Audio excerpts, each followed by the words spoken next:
What's up, fellow sales samurai? Just Larry here. And in today's training, we're actually going to talk a little bit more about the philosophy of pitching. Now, this is really important because we often talk about how we can't just start going into the tactics, what to say, and even like how to say it.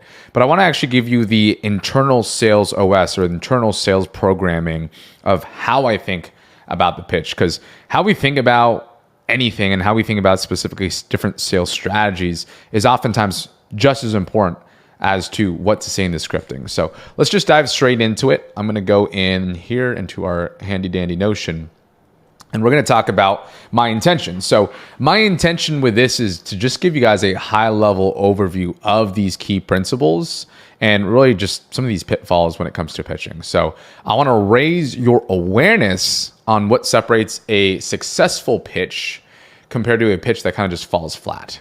Right. So here's some key principles. This is something that I got from my sales coach and sales mentor, Eli Wild, is sell futures, not features. Sell futures, not features. Now, that might seem really simple, but there's actually so much magic and so much wisdom in that short and small line, right? Because I think one of the things that I see with a lot of pitches is they're so focused on deliverables, what the person's going to get, the actual like features, as opposed to, okay, at the end of the day, what does this ultimately help this person accomplish towards their vision, the future, and their, most importantly, the future version, future self that they get to become through this process. So we'll go more into that in deeper training, but I want to really start off with that because it's really the foundation for how you want to be thinking about pitching, right? Number 2, focus on making sure your prospect has understanding and clarity. So without a real understanding, without a true peace of mind of what you actually are going to give them, they're really just going to come from a place of overwhelm and confusion. So, I've had past training on like defining what understanding actually means. And what I want to really make sure is it's great if you understand your offer, but you have to truly understand that they understand you. I'm going to say that again because it is a little bit of a complicated tongue twister here, but you have to understand that they understand you, meaning you got to come from the same page, right? From there, number 3 is you got to create, a customization or personalization to this pitch as much as possible. Because the more customized you are specific to that prospect, right, the more buy-in you get. The exact language, the specific pains, the goals, all that fun stuff, the more customized you are, the more leaning in that they'll be, right? Number 4, here's a key principle I want you guys to keep in mind is that novelty piques their curiosity. The last thing that we want to do is sound like any other salesperson, right? Because you could be selling the same exact offer as another business or even another salesperson on your team, but the positioning, the language, and the angle that you take is going to be your own unique differentiator, right? And if you don't actually create that novelty in that person's mind, they're just going to be like, oh, I've heard this before. It's just another one of those, right? So it could literally be the same offer. Like, for example, business A and business B can be both selling lead gen to chiropractors, but the way that they position, the way that they actually create that angle and perspective and frame of mind is going to be the make it or break it for who that prospect decides, right? And last but not least, prospects will forget most of the specifics that you say. They're going to forget it right after the call. But what they will remember is how you make them feel. It's how you make them feel, right? I was talking about this even in my own experience sometimes and with other colleagues. It's like, I'll hop on a sales call and it'll be an offer that I want to potentially buy. And to be honest, like I'll forget 60 to 70% of the deliverables that sales rep has told me. Right. That's why sometimes you'll get your prospects to just come back like, hey, can you give me a one pager? Can you give me a reminder of what we talked about again? Because the truth is they're absorbing information at light speed. It's coming at 1,000 miles per hour. And the truth is they're not going to be able to remember everything. Their memory is probably going to be pretty bad of the exact deliverables. But they will remember one thing, and that will hold weight in their decision is how you make them feel. Right. So it ties kind of back to why it's more important to sell the future rather than the features, because they're not going to remember, oh, how great your AI process is or how many coaching calls and at what time. They're not going to remember any of that stuff, to be honest. So that's why it's important to focus on that key thing. So now let's talk about some of the pitfalls to avoid. I highly, highly recommend in all parts of your sales process, but especially during the pitch, that you avoid pitching in a way that makes you sound like every other salesperson, right? Like, it goes back to the novelty thing, but if you sound like that regurgitated Sam Oven style script presentation that they've probably heard like 3-5+ times before, they're not going to see the true value and resonate to the level that they should be, right? So that is a thing, is just like, make sure you understand that. And the second thing, and guys, I'm going to pause here and slow down just for the sake of even embodying this actual thing, is the number one mistake that I personally went through, and I see a lot of sales reps and different business owners that I've trained, is they just talk way too damn fast. And it's often a mindset issue if you really kind of unpack why someone might be doing that, right? It might be that you're allowing your nerves to get to you. You might be nervous, anxious. You might be new to an offer. You might even have the mindset of, I just need to get through this pitch. Like, the business owner, my sales manager gave me this full on presentation, and it's going to take 20-30 minutes to get through this. So I got to do it in 10, right? Here's the truth. You don't. I'm going to kind of explain here in a little bit how to overcome some of this stuff, but you don't need to get through anything. In fact, a needing to get of anything creates actually that neediness energy that people can pick up on, which is not good, right? They don't know how long this presentation is, only you do. So needing to get through something not only, wastes a lot of time and kind of creates a lot of extra fat and sugar that we just don't need into the pitch, but it also makes them feel weird if you're coming from a place of helter-skelter, chaotic energy, right? And this third thought of, oh, I have a lot to say, so I have to cover everything. Nope, you don't have to cover everything. You just have to cover what is essential to get them to be confident and certain in your process. That's all you need to do. That can happen in 5 minutes. That can happen in 15. You can even do it in 30 minutes, but I highly against that, right? So second thing from there is getting too in the weeds or down the wrong rabbit hole, which ultimately leads to a loss of momentum during the pitch. So most people emphasize the deliverables or features like we talked about. And the problem with this is it gets prospects too much in their prefrontal cortex, aka overthinking mode, aka let me think about an objection, right? So I invite you to think that the reason why you might be getting a let me think about it objection is because you're giving them too much to think about, or you're communicating in a way that has them too left-brained and not enough right and left brain to create that synergistic alignment, right? And we'll talk a lot about it in future training, but sometimes you'll have the more analytical thinkers, right? We talked about, kind of that wind or air style bending. I'm going to talk about how to sell those guys properly in a future and more advanced training. But the truth is, often, most time than not, staying a little more higher level or big picture is going to serve most people, right? And we want to avoid starting off when any deliverables are getting too in the weeds in the beginning. And actually, oftentimes, I like leaving this for the end of the pitch. Because when you leave it for the end, it's more so closing loops and just plugging any holes that they may have, as opposed to sometimes people start off with this and it just becomes a snooze fest from the very beginning. So like to talk about, don't give them too much information. It leads to let me think about a concern or objection. And then most importantly, here's a thing to avoid is sometimes in the discovery, it's okay to be a little bit lean back, allow them to kind of come to you during the pitch. And this is kind of my own style, so you test it out. But I like to be a little bit more driver energy.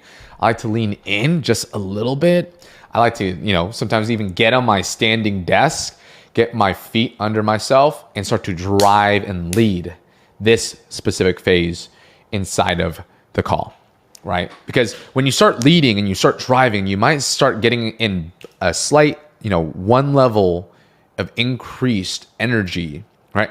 Keep in mind, I'm not talking about super enthusiastic or overly eager. I'm just saying the increased in the intensity of how you deliver something. This allows people to understand, oh, this is different than discovery. There's an energy shift here. It's time for me to pay attention. So it's oftentimes leading with my energy, subcommunication, and tonality, as opposed to like maybe a, just my language that I'm using, right? So with that being said, let's talk about a little bit about the common threads of discovery and pitching. So I kind of use this formula. It's dialogue is greater than the monologue, right? The dialogue is greater than the monologue. It doesn't change, right? Like in discovery, it's a two-way conversation. In the pitch, it's a two-way conversation. In the close, it's a two-way conversation, right? So there's alignment throughout the whole entire part of the process. And the biggest mistake is people keep it too one-sided during the presentation to pitch. So you want to keep it, flowing. And I'll show you structurally and tactically how to do this in a future training, but that's really the key thing, is keep that mindset in place.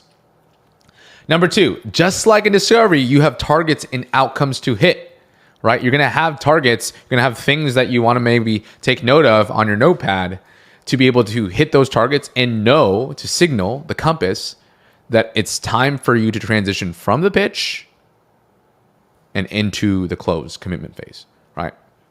Third, just like in discovery, you want to proactively address questions and diffuse potential objections. So it doesn't just end when I'm doing discovery. Like I want to pre-handle these objections and almost like get in the minds of my prospect as I'm doing the pitch, right? I'm bringing up both the pain and the desire, just like in discovery. And I want to get both the heaven and the hell back realigned to what they said, right? If you do these things, right, you keep those in mind, it'll continue to be much more conversational. It'll continue to feel aligned with the rest of your call. So that's why it's really important.